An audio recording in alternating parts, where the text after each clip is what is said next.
இந்த மாதிரி ஒரு ஒப்பந்தத்துக்குள்ள அதிமுக போயிருக்காங்கன்னா அது ரொம்ப வருத்தப்பட வேண்டிய விஷயம். அதிமுக தன் தலையிலேயே மண்ணவாரி போட்டுக்கிறது. கூட்டணி வரணுங்கிறத எதிர்பார்த்துதான் அதிமுக இருக்கக்கூடிய நிலைமை இருக்குன்னு அவங்களே நம்புறாங்களா? தலித் வாக்குகள் அதிமுக கிடைக்காது. பாமக போறதுனால அதிமுக அந்த வாக்குகள் கிடைக்காது. பிரதமர் நடத்தக்கூடிய கூட்டத்தில் போய் சேர்றவங்க அவங்களால பாஜக என்ன அனுகூலம் கிடைக்க போகுது? 1% தான் கிடைக்குது. இவங்க போற மாதிரி ஒரு நாடகத்தை நடத்தி காட்டின உடனே அவங்க திரும்ப கூப்பிட்டு நீங்க இந்த 1 மணி நேரம் 2 மணி நேரத்தில் நடந்த விஷயங்கள் ஒரு விஷயம் தான் அவங்க சொல்றாங்க. இந்த 6ல் ஒரு தொகுதியில நீங்க தென் மாவட்டங்கள்ல நிக்கணும்னு சொல்றாங்க. அது ஏன் சொல்றாங்கன்னு எனக்கு தெரியல. நேயர்களுக்கு வணக்கம். 2024 நாடாளுமன்ற தேர்தலுக்கான கூட்டணி அப்படிங்கிறது இன்னும் முடிவாகல அப்படின்னு தான் சொல்லணும். ஏன்னா திமுகவிலையும் 2ஆம் கட்ட பேச்சுவார்த்தை நடத்த போறாங்க அப்படிங்கிற செய்திகள் வருது. அதே மாதிரி அதிமுக பாஜகலையும் எந்தெந்த கட்சிகள் இடம்பெற போகிறது அப்படிங்கிறது இன்னும் சஸ்பென்ஸ்லயே இருக்கு. இதை பற்றி விரிவாக பேச இருக்கின்றோம். அரசியல் விமர்சகர் திரு கலை அவர்கள் இணைந்திருக்கிறார். வணக்கம் சார். வணக்கம் கலைச்செல்வி. நலமா இருக்கீங்களா? நல்லமா இருக்கு. முக்கியமா இப்ப பேசு பொருளா இருக்கிறது அதிமுக பாஜக. இந்த கூட்டணியில அதிமுக பாஜக பிரிஞ்சதுக்கு அப்புறம் அதுல மொத்தமா இருந்த அந்த கட்சிகள் எந்த பக்கம் போறாங்க? இப்போ தமிழ் மாநில காங்கிரஸ் பாஜகவுடன் இணைவதாக கூட்டணியில சேர போறதா முடிவு பண்ணியாச்சு. அதே மாதிரி மற்ற கட்சிகள் இருக்கு இல்லையா, அவங்களுடைய நிலைமை என்ன? அவங்க என்ன முடிவு எடுப்பாங்க? தமிழ் மாநில காங்கிரஸ் தமிழ்நாட்டில் பெரிய வாக்கு வங்கி உள்ள கட்சி இல்லை. காங்கிரஸ்ல இருந்து பிரிஞ்சு 96ல் அவங்களுக்கு ஒரு பலமான வாக்கு வங்கி இருந்துச்சு. கிட்டத்தட்ட 39 சட்டமன்ற தொகுதிகளில் அவங்க ஜெயிச்சு வந்தாங்க. அந்த மாதிரியான பிறகு அதிமுக 2021ல் அவங்க கூட்டணி அமைத்து அப்பயும் 65 எம்எல்ஏக்கள் ஜெயிச்சாங்க. ஆனால் அது மாதிரியான எதுவுமே அவங்களுக்கு இப்போ இருக்கிற மாதிரி தெரியல. அதுக்கு பின்னாடி 2021 முடிஞ்சு போச்சு அவங்க கதை. அதுக்கு பின்னாடி அவங்க எந்த இடத்துலையும் ஜெயிக்கல. நாடாளுமன்ற தேர்தல் எதுலையுமே ஜெயிக்கல. சட்டமன்ற தேர்தலில் கூட ஜெயிக்கல. அவங்க மத்திய காங்கிரஸ் என்ன பாஜக என்ன நினைக்குதுன்னா, தமிழ்நாட்டில் காங்கிரஸுக்கு எதிராக இன்னொரு காங்கிரஸ் கட்சி நமக்கு வேணும். அது பேர்ல தமிழ் மாநில காங்கிரஸ் இருக்கு இல்லையா, காங்கிரஸ்ல இருந்து பிரிந்து வந்த கட்சி. அதை கொஞ்சம் நம்ம சப்போர்ட்ல கொஞ்சம் வலுப்படுத்தலாம். அந்த கட்சி ஒன்று இருக்கிறது நல்லது. காங்கிரஸை முக்து பாரத், காங்கிரஸை முக்து தமிழ்நாடு, தமிழ்நாட்டை விட்டு நீக்கணும், வெளியேற்றணும்னா இந்த கட்சி நமக்கு பயன்படுங்கிற எண்ணத்துல தான் அவங்க ஜி.கே. வாசனை சேர்த்துக்கிறாங்க. இப்ப நீங்க சொன்ன மாதிரி பெருசா வாக்கு சதவீதம் இல்ல அவங்களுக்கு தமிழ் மாநில காங்கிரஸுக்குன்னு சொல்றீங்க. ஒண்ணு அவங்களால எந்த பிரயோஜனமும் இல்ல அப்படிங்கும் போது இந்த காங்கிரஸ்ங்கிற பேருக்காக பாஜக சேர்த்துக்குதுங்கிறது எப்படி நம்ம சொல்ல முடியும்? அதிமுக சீச்சி இந்த பழம் புளிக்குங்கிற கதை தானே அப்போ? இல்ல, அதிமுக விட்டு வந்த பிறகும் வராதுக்கு முன்னாடியும் சரி ஜி.கே. வாசனுக்கு ஒரு முக்கியத்துவம் கொடுத்துட்டே இருந்தாங்க அவங்க. காரணம், காங்கிரஸுக்கு எதிராக ஒரு காங்கிரஸ் நம்மகிட்ட இருக்கணும்னு சொல்லி தான். காங்கிரஸ்ல இருந்து பிரிந்து வந்த ஒரு கட்சி நம்மகிட்ட இருக்கணுங்கிறது தான். அந்த காங்கிரஸ் பேஸ்ல ஒரு சின்ன இடம் நமக்கு இருக்கணுங்கிறது தான் அவங்களுடைய நோக்கம். காங்கிரஸை தமிழ் மாநில காங்கிரஸ் கொஞ்சம் பின்னுக்கு தள்ளி இருக்கு தமிழ்நாட்டில் அப்படிங்கிற நம்பிக்கை அவங்களுக்கு இருக்குது. ஆனால் இன்னைக்கு அது குட்டை வெளிப்படுத்திட்டார் அண்ணாமலை. ஜி.கே. வாசன் கடந்த 6-7 மாதங்களாக தங்களுக்கும் அதிமுகவுக்கும் இடையில தூது போனாரு, 2 பேரையும் இணைப்பதற்கான முயற்சிகள் இறங்கினாருங்கிறத சொல்லிட்டாரு. இப்போ ஓப்பனா சொல்லிட்டாரு. அதனால அந்த வேலையெல்லாம் அவர் செஞ்சிருக்கிறாரு. அதுக்கெல்லாம் அவர் பயன்படுறாரு. இன்னொன்று, அவர் அமைச்சர் பதவி கேட்டு அது கொடுக்குறேன்னு அவருக்கு சொன்னதாகவும் தகவல் வருது. அதனால தான் அவர் இந்த அளவுக்கு. ஆனால் கட்சிக்குள்ள அது பாஜக கூட போறத அவங்க விரும்பலை. கட்சிக்குள்ள இப்போ யுவராஜ் இன்னைக்கு போய் சேலத்தில் எடப்பாடி அவர்களை போய் பார்த்துருக்காரு.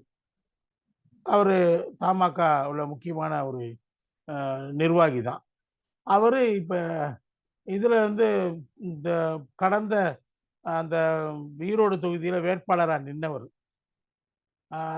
கணிசமான வாக்குகளையும் வாங்கினவர். அவர் அந்த பகுதியில் தமாக ஒரு ஸ்ட்ராங்கான லீடரு. அவர் இப்போ இன்னைக்கு எடப்பாடி போய் பார்த்துருக்காரு. அதனால அந்த கட்சியிலையும் பிளவு ஏற்படும். பாஜகவோட போறதுனால எந்த ஆதாயமும் இல்லை. பாமகவோட போன தலைவருக்கு முடிச்சு விட்டு நடக்குது, அமைச்சர் பதவி கிடைக்குது. அதை தவிர வேற என்ன அந்த லாபம் இருக்குது அதுல? இப்ப பாமக எடுத்துக்கோங்க. இன்னைக்கு காலையில செய்தி வருது, அவங்க வந்து அன்புமணி ராமதாஸ், அவங்க தலைவர் ஜி.கே. மணி எல்லாரும் போய் எடப்பாடி அவர்களை சந்திக்கிறாங்க. 2 பேரும் மாலைகளை மாத்திக்கிறாங்க. அப்ப 6 தொகுதிகள் பாமகவுக்கு, ஒரு ராஜ்யசபா தொகுதி, ஆக 7 தொகுதி அவங்களுக்கு பேசப்பட்டு, என்னென்ன தொகுதிகள்ங்கிற அந்த தொகுதி விவரங்களும் கொடுக்கப்பட்டிருக்குது. இவ்வளவும் முடிஞ்சிருச்சு. ஆனால் கையெழுத்து போடப்பட்டிருக்கு. அது காலையில் 9 மணி 10 மணி செய்தி. அதுக்கடுத்து 11 மணி 12 மணிக்கு என்ன செய்தி வருதுன்னா, அதே தொலைக்காட்சியில் என்ன செய்தி வருதுன்னா, நாளைக்கு பிரதமர் வந்து கலந்து கொள்ளக்கூடிய கூட்டத்தில் இவர் பாமகவினுடைய இளைய தளபதி அன்புமணி ராமதாஸ் கலந்து கொள்ளப் போகிறார்ன்ற செய்தி வருது. அப்ப இது முதல்ல வந்து அதிமுக இந்த கூட்டணியில போனது எனக்கு விருப்பம் இல்லை.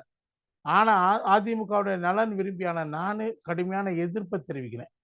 ஏன்னா அவங்க பாமக பலமா இருக்கக்கூடிய வன்னியர் பெல்ட்னு சொல்லக்கூடிய 6 மாவட்டங்கள்ல அவங்களே நிக்கிறாங்க. அதுல ஒரு தொகுதியை கூட அதிமுகவுக்கு தரல. மீதம் இருக்கக்கூடிய மாவட்டங்கள்ல அதிமுகவுக்கு பாமகவுடைய சப்போர்ட் என்ன வகையில கிடைக்கும்? அங்க அவங்க இல்லவே இல்லை. மற்ற மாவட்டங்கள்ல சொல்ல போனா, அந்த மாவட்டங்கள்ல, பிற மாவட்டங்கள்ல தலித் வாக்குகள் அதிமுக கிடைக்காது. பாமகவோட போறதுனால அதிமுக அந்த வாக்குகள் கிடைக்காது. இதைத்தான் நான் திரும்ப திரும்ப சொல்லிக்கிட்டே இருக்கேன். 2019க்கு முன்னாடி சொல்லிட்டு இருக்கிறேன். அது 2021 தேர்தல் முடிஞ்ச உடனே, சட்டமன்ற தேர்தல் முடியும் போது எக்ஸிட் போல்ல தெளிவா தெரிஞ்சிச்சு. 82% தலித் மக்கள் ட்ரெடிஷனல் அதிமுகவுக்கு போடக்கூடியவங்க, அவங்க வந்து திமுக போட்டிருக்காங்கன்னு.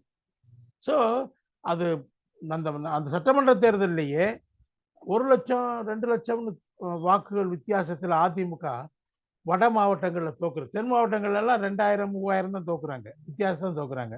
ஆனா இங்க வந்து 1 லட்சம் வரைக்கும் 2 லட்சம் வரை கூட வாக்குகள் வித்தியாசத்தில் அதிமுக தோற்றதுக்கு காரணம் தலித் வாக்குகள் அவங்கள்ட்ட போனதுதான் நான் தெளிவா சொன்னேன். அதுக்கு பின்னாடி இந்த மாதிரி ஒரு ஒப்பந்தத்துக்குள்ள அதிமுக போயிருக்காங்கன்னா அது ரொம்ப வருத்தப்பட வேண்டிய விஷயம். அதிமுக தன் தலையிலேயே மண்ணவாரி போட்டுக்கிறது, தற்கொலை முயற்சியில் இறங்குது. அதை நம்ம ஒன்றும் செய்ய முடியாது, தடுக்க முடியாது.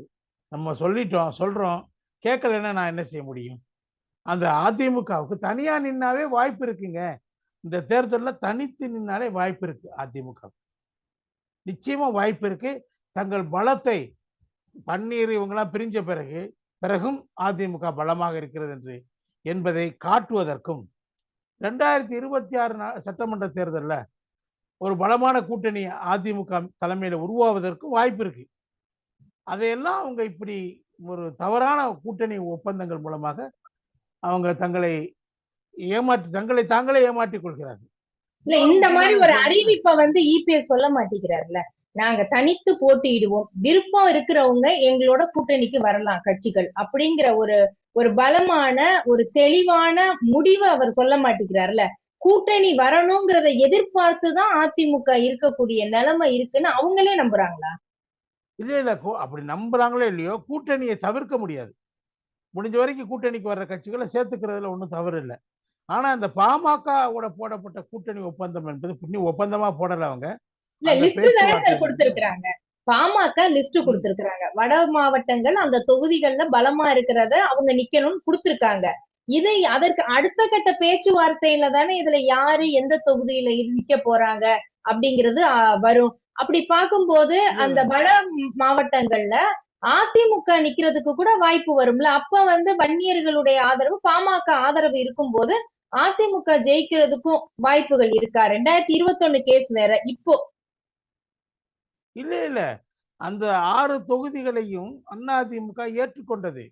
ஒரே ஒரு விஷயம் தான் அவங்க சொல்றாங்க, இந்த 6ல ஒரு தொகுதியில நீங்க தென் மாவட்டங்கள்ல நிக்கணும்னு சொல்றாங்க. அது ஏன் சொல்றாங்கன்னு எனக்கு தெரியல. ஒரு தொகுதி தென் மாவட்டத்தில் நிக்கணுங்கிறாங்க. அது ஒரு கண்டிஷன் மட்டும்தான் அவங்க சொல்றாங்க.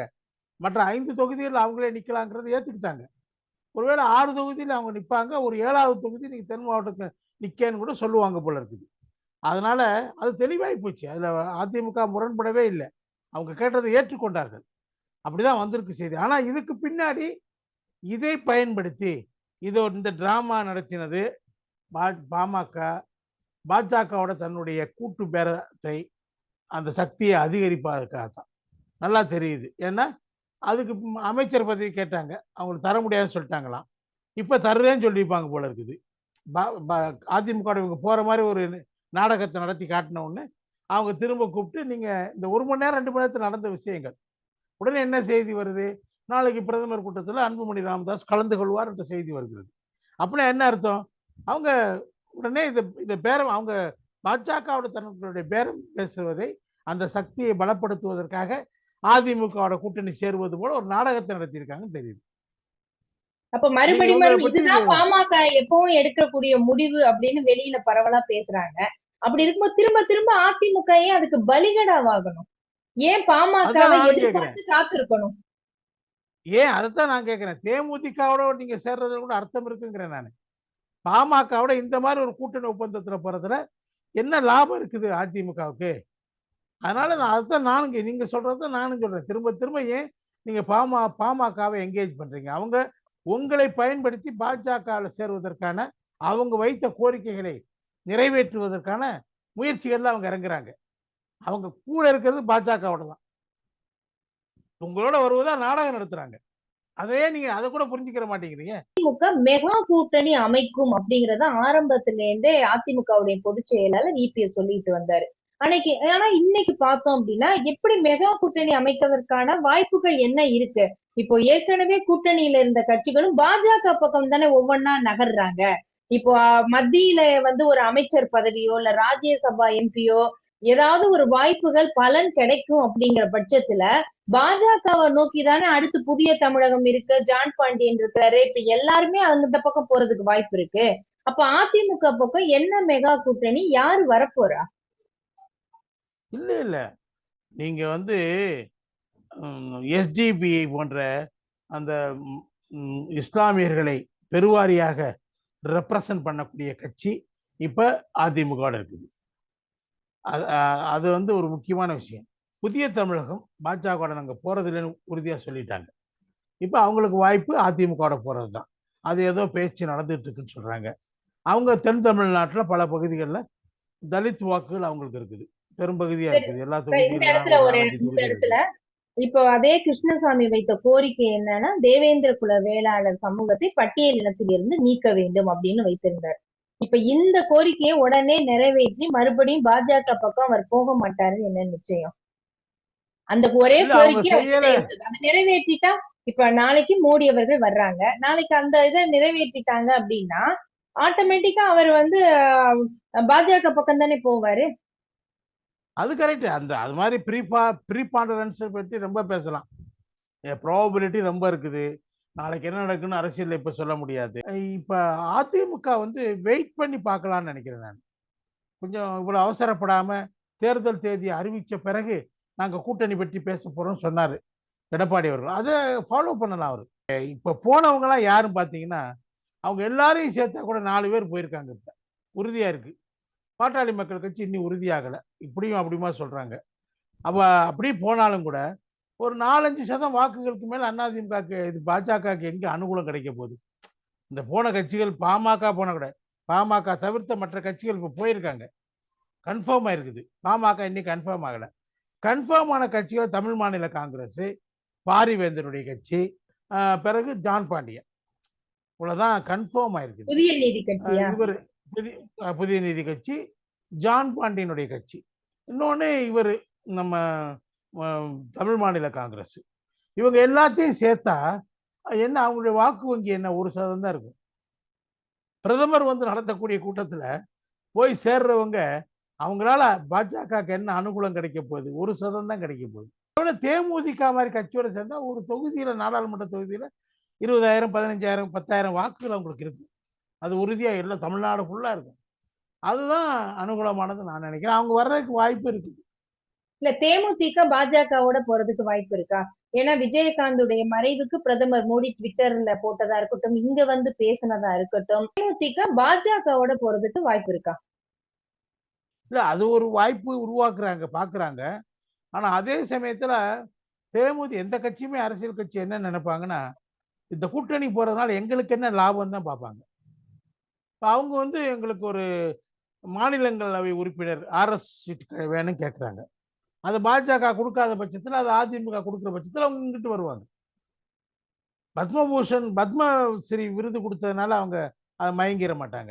அவங்க இப்ப இருக்கிற கட்சி தங்களுக்கு என்ன லாபம் தான் பார்ப்பாங்க. அது மாரி ஒரு ஆர்எஸ் சீட் தராதப்போ அவங்க இந்த பக்கம் வர்றதுக்கான வாய்ப்பு இருக்குது. அவங்க இன்னும் எந்த முடிவும் தெரிவிக்கல. நாளைக்கு பிரதமர் வரக்கூடிய கூட்டத்தில கூட அவங்க கலந்துக்கிறதா எந்த அறிவிப்பும் வரல. இதுவரைக்கும் வரல. அதனால அவங்கள இப்ப நம்ம கணக்குல எடுத்துக்க முடியாது. எந்த பக்கம் சொல்லிட்டு. அது எனக்கு தெரிந்து அதிமுக கூட்டணி விவகாரத்துல விட்டுக் கொடுக்க வேண்டிய அவசியமே இல்லை. வந்தா வரட்டும்னு இருக்கலாம். வராட்டி பரவாயில்ல. அப்போ கூட அவங்க தனித்து நின்னா தான் அவங்களுக்கு பலம் அதிகம் நான் நினைக்கிறேன்.